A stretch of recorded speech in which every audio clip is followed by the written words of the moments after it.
तो 5 खबरों में शुरुआत दिन की पहली बड़ी खबर के साथ। उत्तर प्रदेश में 3 दिन बाद 11 फरवरी को पहले चरण के लिए मतदान होना है। चुनाव शुरू होने से पहले माहौल गरमाने लगा है। गरमाए माहौल में बीजेपी के मुद्दे अब बदलने लगे हैं। अब तक विकास की बात कर रही बीजेपी अब लव जिहाद, 3 तलाक जैसे मुद्दों पर लोगों से वोट मांग रही है। जनता से जुड़े हुए हर मुद्दे हम लोगों ने रखे हैं।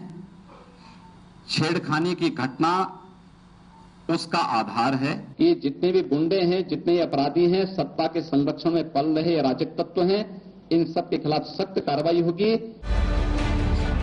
योगी आदित्यनाथ ने आज लखनऊ में बीजेपी के नए नारे को हवा दी। पार्टी के फायर ब्रांड नेता की छवि वाले आदित्यनाथ ने जो कहा, उसी से मिलती जुलती बात पीएम मोदी ने गाजियाबाद में भी कही। क्या कारण है कि उत्तर प्रदेश की मां बेटी सलामत नहीं है, शाम को अकेली घर के बाहर निकल नहीं पाती है? क्या कारण है? 3 दिन पहले पार्टी अध्यक्ष अमित शाह ने नोएडा में एसपी पर हमला बोलते हुए कहा था कि एसपी के गुंडों को उल्टा लटका दिया जाएगा। ये पूरे पश्चिमी उत्तर प्रदेश की बच्चियों को अपने अभिभावक माँ बाप पढ़ाने के लिए दिल्ली की कॉलेज में दाखिला कराते हैं। क्यों दिल्ली की कॉलेज में कराते हैं? मेरठ में कॉलेज नहीं है क्या? मुजफ्फरनगर में नहीं है? सहारनपुर में नहीं है? वहां इसलिए नहीं होता दाखला क्योंकि सपा के गुंडे अपनी बच्चियों को परेशान करते हैं। हमने तय किया है कि जिस जिस थाने में कॉलेज है वहां एंटी रोमियो दल बनाकर ये सारे सपा के गुंडों को उल्टा लटका कर सीधा करने का। विरोधी आरोप लगा रहे हैं कि बीजेपी अपने वादों पर खरी नहीं उतरी है, इसलिए ध्रुवीकरण का सहारा ले रही है। ये तो डेलिबरेट स्ट्रेटेजी है कि बीजेपी के लोअर लेवल के लीडर्स इसी तरह की बातें करते रहेंगे ताकि पोलराइजेशन हो सके और फिर मोदी आकर बोलेंगे कि मैं अच्छे दिन ला रहा हूं। जाहिर है बीजेपी अब तक जिन मुद्दों पर वोट मांग रही थी उनमें अचानक बदलाव आ गया है। अब वो विकास के मुद्दे छोड़कर 3 तलाक और लव जिहाद के मुद्दों को हवा देने में जुट गई है। यूपी में पहले चरण में 3 दिन बाद 11 फरवरी को पश्चिमी उत्तर प्रदेश की जिन 73 सीटों पर वोट पड़ेंगे, वहां ध्रुवीकरण से बीजेपी को काफी फायदा हो सकता है। इसके खिलाफ पॉपुलर सेंटिमेंट, पॉपुलर सपोर्ट लेने के लिए भाजपा कोशिश कर रहे हैं और इसके लिए इसको चुनाव मुद्दा बना के कैंपेन करने की जो कोशिश है, ये स्ट्रैटेजी अमित शाह जी ने जो बोले हैं ये सोच समझ के किए हैं। पिछले लोकसभा चुनावों से पहले मुजफ्फरनगर में छेड़खानी और लव जिहाद के मामले ने ही हिंदू मुस्लिम दंगों का भयंकर रूप ले लिया था। इन दंगों के चलते हुए जबरदस्त ध्रुवीकरण का बीजेपी को काफी फायदा मिला था। राजनीतिक दल एक बार फिर उसी तरह का माहौल बनाने में जुटे हैं, लेकिन लोग अब राजनेताओं के खेल समझने लगे हैं। ऐसे में देखना है जनता उनके मंसूबे पूरे होने देती है या नहीं। और अब दिन की दूसरी बड़ी खबर। उत्तर प्रदेश के बुलंदशहर के खुर्जा सीट से राष्ट्रीय लोकदल के उम्मीदवार मनोज गौतम को अपने ही भाई विनोद गौतम और उसके दोस्त सचिन सागर की हत्या के आरोप में गिरफ्तार किया गया है। मनोज पर आरोप लगा है कि चुनाव में सहानुभूति पाने के लिए उसने अपने ही भाई और भाई के दोस्त की हत्या की साजिश रची। फिलहाल पुलिस इस पूरे मामले में तफ्तीश में जुट गई है।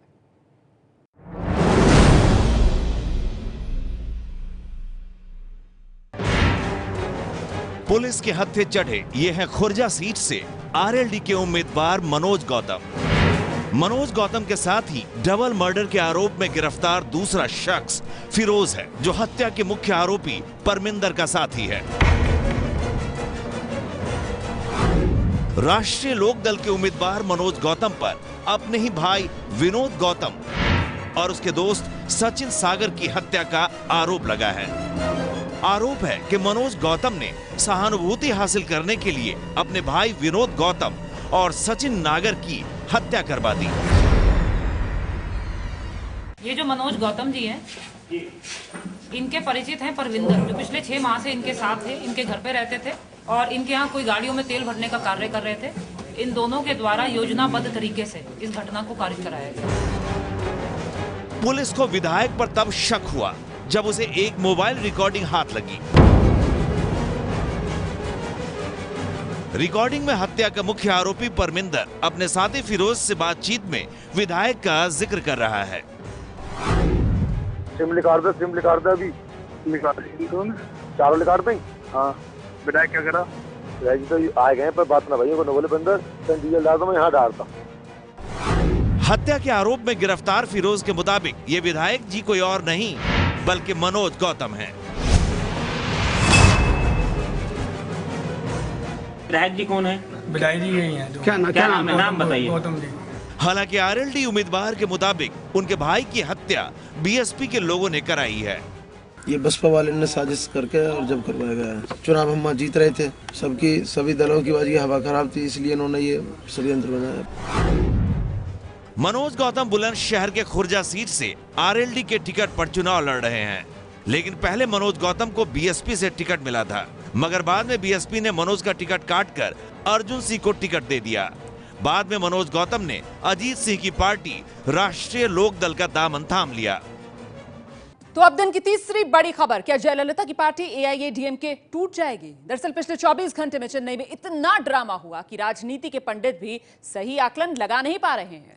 सीएम पद को लेकर पन्नीरसेल्वम और शशिकला के बीच की लड़ाई अब खुलकर सामने आ चुकी है और ऐसे में सवाल यह है कि अब इंतजार किस बात का हो रहा है?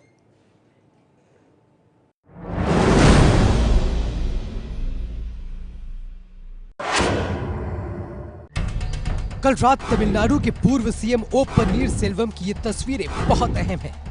कल रात चेन्नई के मरीना बीच पर करीब 40 मिनट तक वो अम्मा यानी जयललिता के स्मारक पर चुपचाप बैठे रहे। इसके बाद पन्नीरसेल्वम ने मीडिया के सामने आकर जो कहा, उससे तमिलनाडु की राजनीति में भूचाल पैदा हो गया। मैंने इस्तीफा इसलिए दिया क्योंकि मुझे इस्तीफा देने के लिए मजबूर किया गया। मुझे लगातार अपमानित किया जा रहा था। आधी रात को एआईएडीएम के प्रमुख शशिकला ने पन्नीरसेल्वम को पार्टी के कोषाध्यक्ष पद से हटाने का ऐलान कर दिया। ऐसी खबर है कि अब वो पार्टी से भी निकाले जा सकते हैं। इस ड्रामे के बीच पन्नीरसेल्वम ने जयललिता की मौत की जांच के आदेश दे दिए हैं। 24 घंटे से चल रहा ड्रामा अभी भी खत्म नहीं हुआ है। अब से कुछ देर पहले शशिकला पार्टी के 130 विधायकों को एक 5 स्टार होटल में ले गई हैं।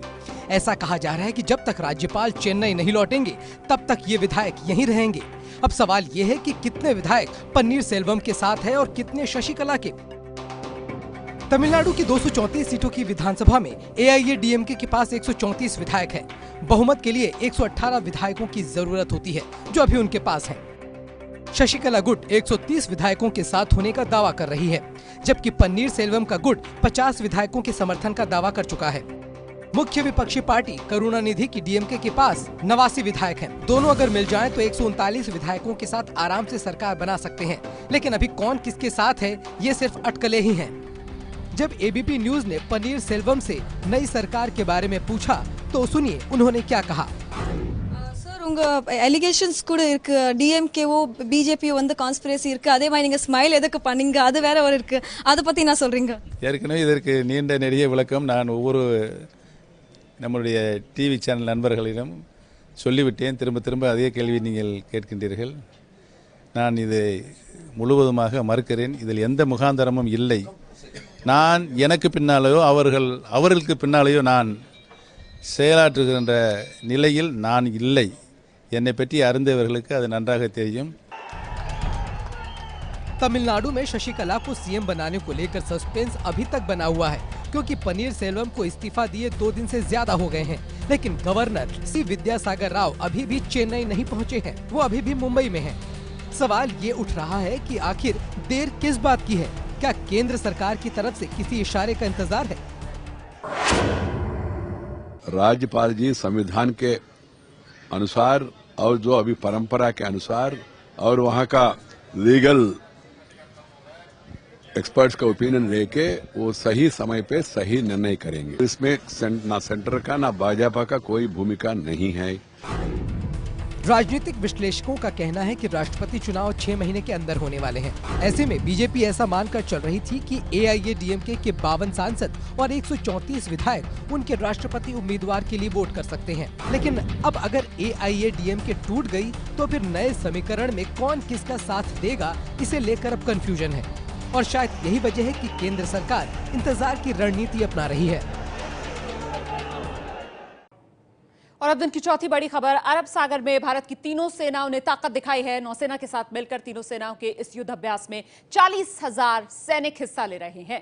इसका मकसद यह है कि अगर कोई युद्ध होता है तो सेनाएं इसका मुकाबला कैसे करेंगी। एबीपी न्यूज आपके लिए इस युद्ध अभ्यास की खास तस्वीरें लेकर आया है।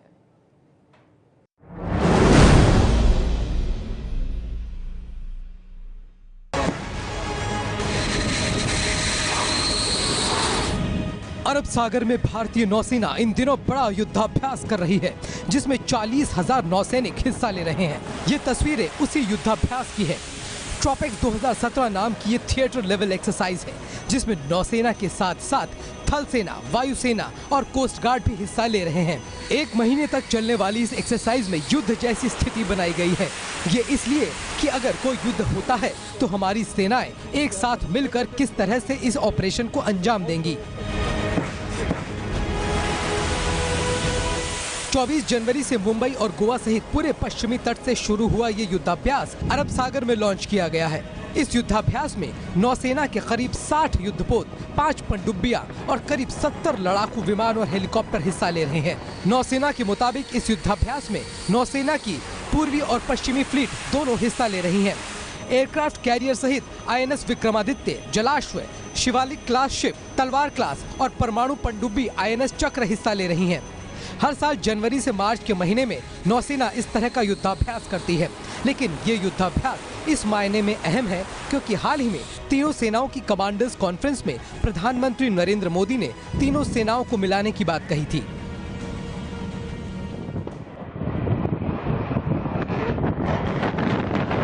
और अब वक्त हो गया दिन की 5वीं खबर देखने का, लेकिन उससे पहले सोशल मीडिया पर जो खबरें ट्रेंड कर रही हैं जरा उस पर एक नजर डाल लीजिए। #50,000 क्योंकि 20 फरवरी से हफ्ते में 50,000 रुपए निकाल सकेंगे आप। दूसरी खबर #RBI पॉलिसी, रिजर्व बैंक ने रेपो रेट और रिवर्स रेपो रेट में बदलाव नहीं किया है।